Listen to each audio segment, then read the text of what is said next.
പോലീസിൻ്റെ കൊടിയ മർദ്ദനങ്ങൾക്കിരയായ ഒരു സംഭവത്തിൻ്റെ തുടക്കം. ഈ വളരെ പുറകോട്ട് പോകുമ്പോൾ എന്തും വാങ്ങിക്കാൻ പറ്റുമായിരുന്നു എന്നുള്ള രീതിയിലേക്ക് മനസ്സിലാവുന്നത്. ശാന്തമായ ഗ്രാമീണ ഭംഗിയും നഗരജീവിതത്തിൻ്റെ ചലനങ്ങളും ഒരുമിച്ച് അനുഭവിക്കാവുന്ന ഒരിടത്താണ് ഞങ്ങൾ ABC മലയാളം ഇന്ന് ഞങ്ങളുടെ തിരഞ്ഞെടുപ്പ് യാത്രയുമായി എത്തി നിൽക്കുന്നത്.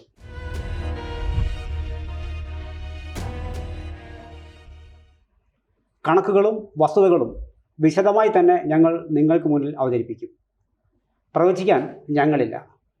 ഞങ്ങളുടെ പ്രേക്ഷകർക്ക് പ്രവചിക്കാനുള്ള അവസരം ഞങ്ങൾ ഒരുക്കിയിട്ടുണ്ട്.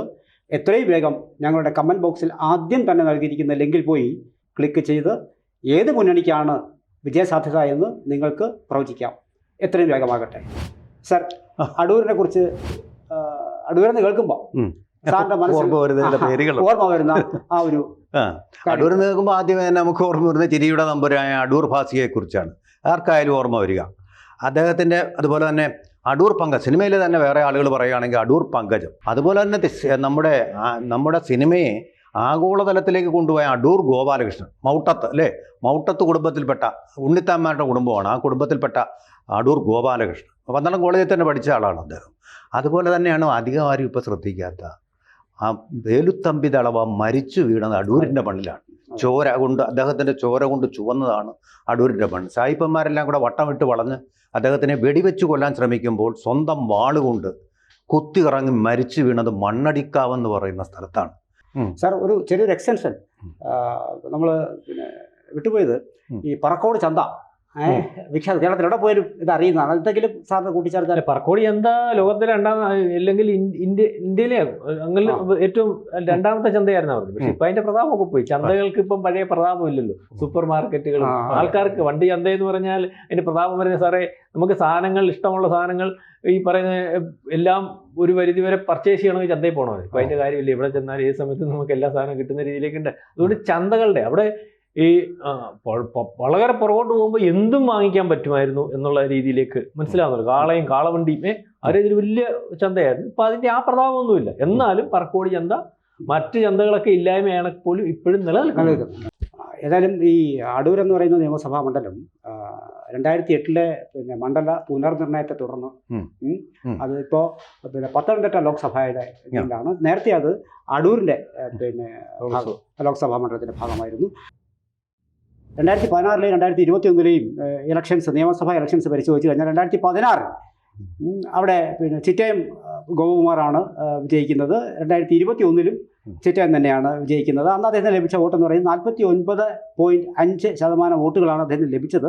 76,034 വോട്ടുകൾ. 2016 25,000-ലധികം വോട്ടുകളുടെ ഇതിലാണ് അദ്ദേഹം വിജയിക്കുന്നത്, ഭൂരിപക്ഷത്തിലാണ് വിജയിക്കുന്നത്.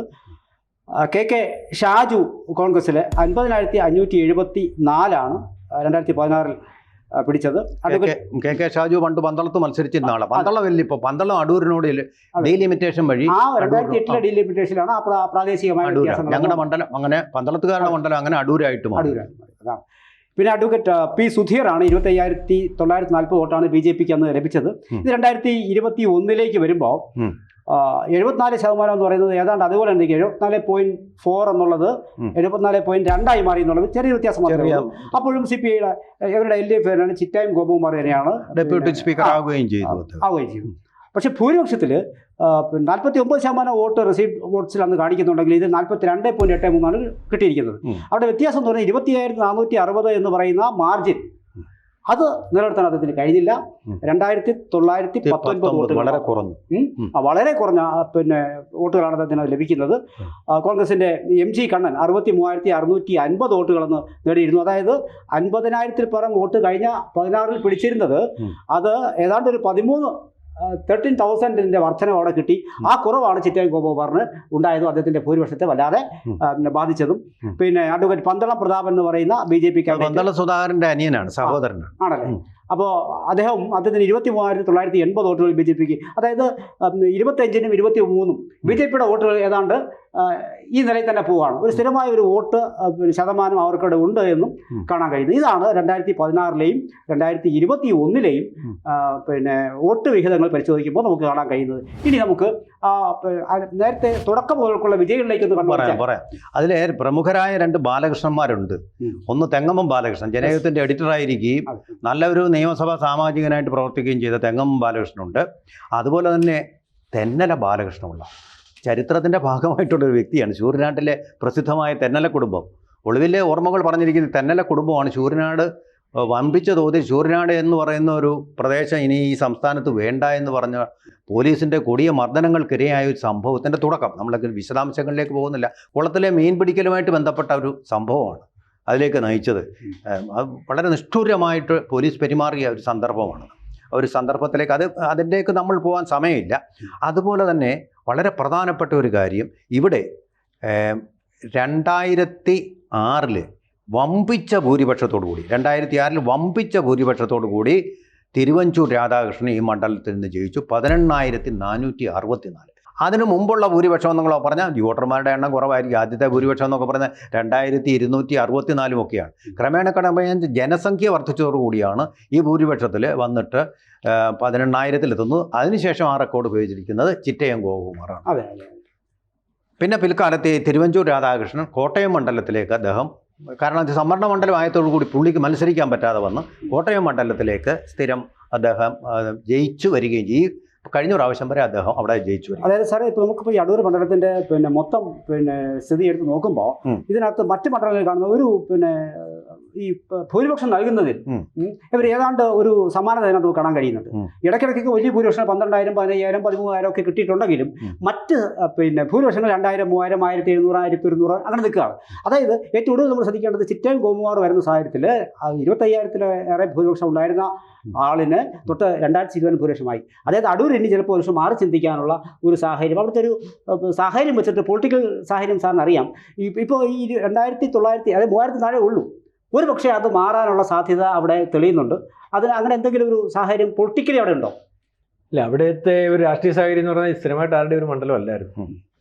കാരണം അവിടെ ഒരു പ്രാവശ്യം LDF ജയിച്ച അടുത്ത പ്രാവശ്യം UDF ജയിക്കുന്ന ഒരു രീതിയിലുള്ള ഒരു മണ്ഡലമാണ്. കേരളത്തിന്റെ മാതൃക തന്നെ. അതിനകത്ത് വലിയ ഭൂരിപക്ഷമൊന്നുമില്ല, 5,000-നകത്തുള്ള ഭൂരിപക്ഷമേ വരുത്തുമുള്ളൂ. ആ മണ്ഡലത്തിന് വേറെ പ്രത്യേകതയുണ്ട്. അവിടുന്ന് ജയിക്കുന്ന ആൾ അവിടുന്ന് ആരാണ് MLA ആവുന്നത്, അത് ഭരണകക്ഷി MLA ആയിരിക്കും. അതെല്ലാവരും പറയും അടൂരെന്നുണ്ടെങ്കിൽ അത് ഭരണകക്ഷി ഇങ്ങനെ വരും. അപ്പം അതിനൊരു മാറ്റം വരുത്തിയത് തിരുവഞ്ചൂർ രാഷ്ട്രൻ അതിന് മുമ്പിലത്തെ MLA ആയിട്ടുള്ള R. ഉണ്ണികൃഷ്ണപിള്ളയാണ് തോൽപ്പിക്കുന്നത്. തിരുവഞ്ചൂരിൽ നിന്ന് യാതൊരു രാഷ്ട്രീയ ഉയർച്ചയും ഇല്ലാതെ ഒരുപക്ഷെ അധികായകനായിട്ട് ഉമ്മൻചാണ്ടിയുടെയും അല്ലെങ്കിൽ ആ ഒരു ലെവലിൽ വന്ന് നിന്നുള്ള അവിടെ നിന്ന് സ്വന്തം നാട്ടിൽ നിന്ന് പരാജയപ്പെട്ടിട്ട് ഒരു മണ്ഡലം കിട്ടി അടൂർ വരികയാണ്. അടൂർ ആ സമയത്ത് അല്ലെങ്കിൽ ഏറ്റവും നല്ല പേരെടുത്ത് നിൽക്കുന്ന MLA ആയിരുന്നു ഉണ്ണികൃഷ്ണപിള്ള. പക്ഷെ അന്നാണ് ഇദ്ദേഹത്തിന്റെ മരണം ഉണ്ടാകുന്നത്. ആരാ? നമ്മുടെ രാജീവ് ഗാന്ധിയുടെ മരണത്തിന്റെ തരംഗം പ്രയോജനപ്പെടുത്തി തിരുവഞ്ചൂർ രാഷ്ട്രൻ അവിടുത്തെ MLA ആവുക. അതിനുശേഷം നമ്മൾ മനസ്സിലാക്കേണ്ടതെന്ന് പറഞ്ഞാൽ MLA-മാർക്ക് ഇത്രയും ജനകീയമാകാൻ കഴിയുമോ എന്നുള്ളത് ഒരു പക്ഷേ ജനങ്ങൾക്കിടയിൽ MLA അതുവരെ MLA എന്ന് പറഞ്ഞാൽ നമുക്ക് ദൂരെ MLA എടുത്ത് പോകണമെങ്കിൽ ഒരു ശുപാർശക്കാരൻ വേണം. MLA എടുത്ത് പോകണമെങ്കിൽ അടുത്ത കോൺഗ്രസിന്റെ നേതാവോ അല്ലെങ്കിൽ മാർക്സിസ്റ്റ് പാർട്ടിയുടെ ആണെങ്കിൽ മാർക്സിസ്റ്റ് പാർട്ടി നേതാവോ കൂടെ വന്നാലേ MLA എടുക്കും. MLA ദൂരം ഉണ്ടായിരുന്ന ആൾക്കാർക്ക് ആ ദൂരം കുറച്ച് ഏതാളുടെ തോളിൽ കൈയിടുന്നതും ഏതാളിനെ പേരെടുത്ത് വിളിക്കുന്നതിനും കഴിഞ്ഞ ഒരു MLA ആണ് അദ്ദേഹത്തെ തുടർച്ചയായിട്ട് 4 വട്ടം അവിടെ ജയിപ്പിച്ചത്. കാരണം അദ്ദേഹത്തെ തോൽപ്പിക്കാൻ പറ്റാത്ത അവസ്ഥയായി.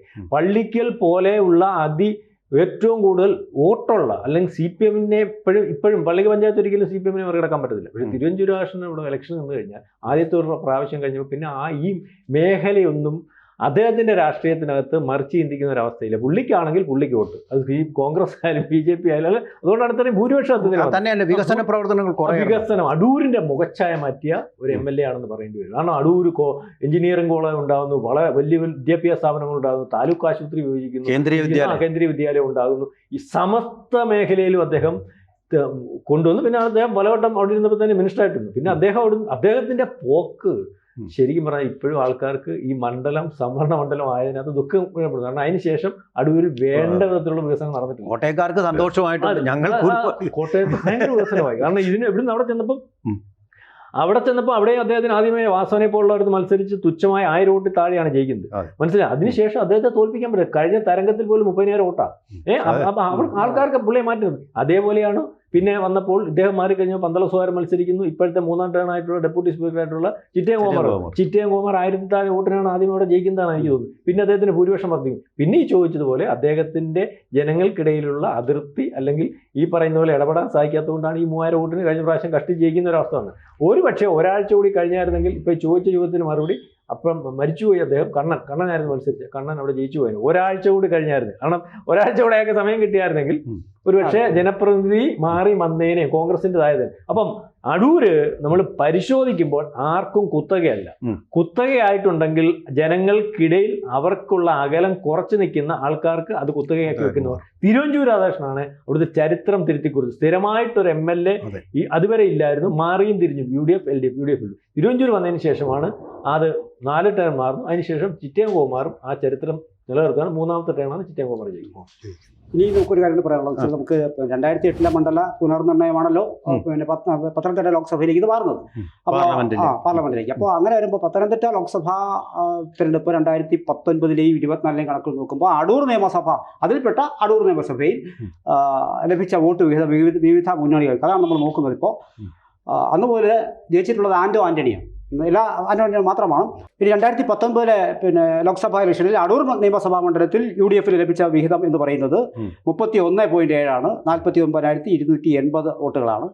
LDF 34.2 ലഭിച്ചത്. അതിൻ്റെ വോട്ട് വർദ്ധിച്ചിട്ടുണ്ട് 53,216. NDA ലഭിച്ചിരുന്നത് 33% വോട്ടുകൾ. അത് വലിയ സൂചന നൽകുന്ന. അത് പിന്നെ ഇനി മറ്റൊരു കാര്യം 2024 വരുമ്പോൾ UDF 31% ലഭിച്ച 19 സ്ഥിതി അല്ല, അത് 36.3 ആയിട്ട് വർദ്ധിച്ചിട്ടുണ്ട്. 51,313. നേരെ മറിച്ച് LDF 34.2 ഉണ്ടായിരുന്നത് 34.7 തന്നെയായിട്ട് അവിടെ നിൽക്കുകയാണ്. 49,047 വോട്ടുകളാണ്. ഇത് വീണ്ടും NDAയിലേക്ക് വരുമ്പോൾ അവർക്ക് 33 എന്നുള്ള 27 പിന്നെ ചുരുങ്ങി 27.4 പക്ഷേ 38,740 വോട്ടുകളാണ് NDAക്ക് കിട്ടുന്നത് ഇവിടെ. അതായത് വലിയ വ്യത്യാസങ്ങളൊരിടത്ത് കാണുന്നില്ല. NDAക്ക് ഉണ്ടായിരുന്ന ഒരു മേൽക്കോയ്മ പിന്നെ അവർക്ക് പിന്നെ നിലനിർത്താനും കഴിഞ്ഞില്ല എന്നുള്ളതാണ്. സർ, വർദ്ധിപ്പിക്കാൻ വേണ്ടിയിട്ട് കഴിഞ്ഞിട്ടില്ല എന്നുള്ളതാണ്. ആ വർദ്ധിപ്പിക്കാൻ കഴിഞ്ഞിട്ടില്ല എന്നുള്ളത് തീർച്ചയായിട്ടും കേരളത്തിലെ BJPയുടെ വളർച്ച മുന്നോട്ട് തന്നെ അല്ല എപ്പോഴും എല്ലാ മണ്ഡലങ്ങളും പോയിക്കൊണ്ടിരിക്കുന്നത് എന്നുള്ളതിൻ്റെ ഒരു ഉദാഹരണം കൂടിയാണ്. അത് BJP വളരെ ശ്രദ്ധിക്കേണ്ട. അതെങ്ങനെ പോയി എന്നുള്ളത്, BJPയുടെ പോപ്പുലാരിറ്റി അവിടെ കുറയാനുള്ള കാരണം എന്താണെന്നുള്ളത് എനിക്ക് റീഡ് ചെയ്യാൻ പറ്റാത്ത ഒരു കാര്യമാണ്. ഒരു പക്ഷേ BJP എന്ന് പറയുന്നതിന് നമ്മൾ ഈ പറയുമ്പോൾ BJPയുടെ A ക്ലാസ് മണ്ഡലങ്ങൾ എന്നൊക്കെ പറയുമ്പോൾ ഒരുപക്ഷെ നമ്മളെല്ലാം കണക്ക് കൂട്ടുന്നു, അല്ലെങ്കിൽ എല്ലാവരും കണക്ക് കൂട്ടുന്നു. ഇപ്പോഴും BJPയുടെ A ക്ലാസ് മണ്ഡലം എന്ന് പറയുന്നത് ഹിന്ദു വോട്ടുകളുടെ കൂടുതലാണല്ലോ BJP A ക്ലാസ് ഉണ്ട്. എന്നാൽ ചെങ്ങന്നൂരിനെക്കാട്ടിൽ BJPക്ക് ആ രീതിയിൽ അവിടുത്തെ വോട്ടർമാർ ചിന്തിച്ചാൽ ഞങ്ങൾ ഹിന്ദു ഏകീകരണത്തെ പറ്റി അത് BJPക്ക് അസെറ്റ് ആവുന്ന രീതിയിൽ അവിടുത്തെ ഹിന്ദുക്കൾ ചിന്തിച്ചാൽ ഏറ്റവും ആദ്യം ജയിക്കാൻ പറ്റുന്ന മണ്ഡലമാണ്. ഏറ്റവും കൂടുതൽ ഹിന്ദുക്കളുള്ള മണ്ഡലമാണ്. ഏറ്റവും കൂടുതൽ ഹിന്ദു വോട്ടുകളുള്ള മണ്ഡലമാണ്. അപ്പം ആ BJPക്ക് അത് എന്തുകൊണ്ട് ആ രീതിയിൽ അത് കൈകാര്യം ചെയ്യാൻ പറ്റുന്നില്ല എന്നുള്ള കാര്യം BJPയാണ് പറയേണ്ടത്. പക്ഷേ BJPക്ക് വളരെ സാധ്യതയുള്ള മണ്ഡലങ്ങൾ ആയിട്ട് BJP വർക്ക് ചെയ്താൽ പരിഗണിക്കാൻ പറ്റുന്ന ഒരു മണ്ഡലമാണ്. അവിടെ BJPയുടെ വർക്ക് അതേ അർത്ഥത്തിൽ വരുന്നുണ്ടോ എന്നുള്ള കാര്യത്തിൽ എനിക്ക് സംശയം. അവിടെ നമുക്ക് അത് സാർ പറഞ്ഞ് ശരിയാണ്. അതായത് പിന്നെ അങ്ങനെ പ്രവർത്തിക്കുന്നില്ല എന്ന് വേണം കണക്കുകൾ സൂചിപ്പിക്കുന്നത്. അതായത് 19 നിന്ന് 24 എത്തുമ്പോൾ 33 എന്ന് 27 ഒരു താഴെയാണ് ചെയ്യുന്നത്. അപ്പോൾ അതിൻ്റെ ഒരു കുറവാണ്. BJP ശരിക്കും ഹോംവർക്ക് ചെയ്യാത്ത ഒരു മണ്ഡലമാണത് എന്നുള്ളതാണ് നമുക്ക് അനുമാനിക്കേണ്ടത്. ഇനി ഏറ്റവും കൂടുതൽ നടന്ന ലോക്കൽ ബോഡി ഇലക്ഷൻസ് വെച്ച് നോക്കുമ്പോൾ അടൂരിൽ UDF ലഭിച്ചിരിക്കുന്ന 57,859 വോട്ടുകളാണ്.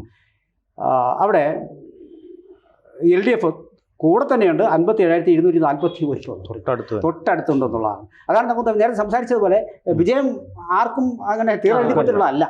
ഒരു ഫോട്ടോ ഫിനിഷ് പോലെ അതെ, അതുകൊണ്ട് സാധ്യതയുണ്ട്.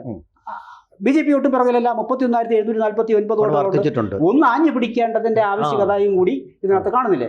അതെ, തീർച്ചയായിട്ടും. അപ്പൊ ഇതാണ് പൊതുവെയുള്ള സ്ഥിതി. ഇനി എന്തെങ്കിലും ഇനിയിപ്പം അടുത്ത സ്ഥാനാർത്ഥികൾ ആരെന്നുള്ളത് തീരുമാനിക്കണം.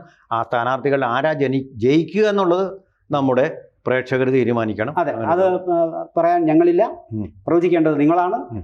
ഞങ്ങളുടെ കമൻറ്റ് ബോക്സിൽ കൊടുത്തിരിക്കുന്ന ലിങ്കിൽ കയറി എത്രയും വേഗം ഏത് മുന്നണിക്കാണ് വിജയസാധ്യത എന്ന് നിങ്ങൾക്ക് പ്രവചിക്കാം. വേഗമാകട്ടെ. 2026 കേരളത്തിൽ ആര് ജയിക്കും? ABC മലയാളം ഒരുക്കുന്ന ജനകീയ പോളിംഗിൽ നിങ്ങൾക്കും പങ്കാളികളാകാം. നിങ്ങൾ ചെയ്യേണ്ടത് ഇത്രമാത്രം: ഡിസ്ക്രിപ്ഷനിലും കമൻറ്റ് ബോക്സിലും കാണുന്ന ലിങ്കിൽ ക്ലിക്ക് ചെയ്ത് നിങ്ങൾക്ക് വോട്ട് ചെയ്യാം. ദയവായി നിങ്ങൾ പോളിൽ പങ്കെടുത്തതിന് ശേഷം ആ ലിങ്ക് ഷെയർ ചെയ്യുക, ലൈക്ക് ചെയ്യുക. കേരളം 2026 ആര് ഭരിക്കുമെന്ന് നിങ്ങൾക്ക് പ്രവചിക്കാനുള്ള അവസരം നിങ്ങൾ വിനിയോഗിക്കുക. കൂടുതൽ വാർത്തകളും വിശേഷങ്ങളും നിങ്ങളിലേക്ക് എത്താൻ ABC മലയാളം സബ്സ്ക്രൈബ് ചെയ്യുക, ബെൽ ബട്ടണും അമർത്തുക.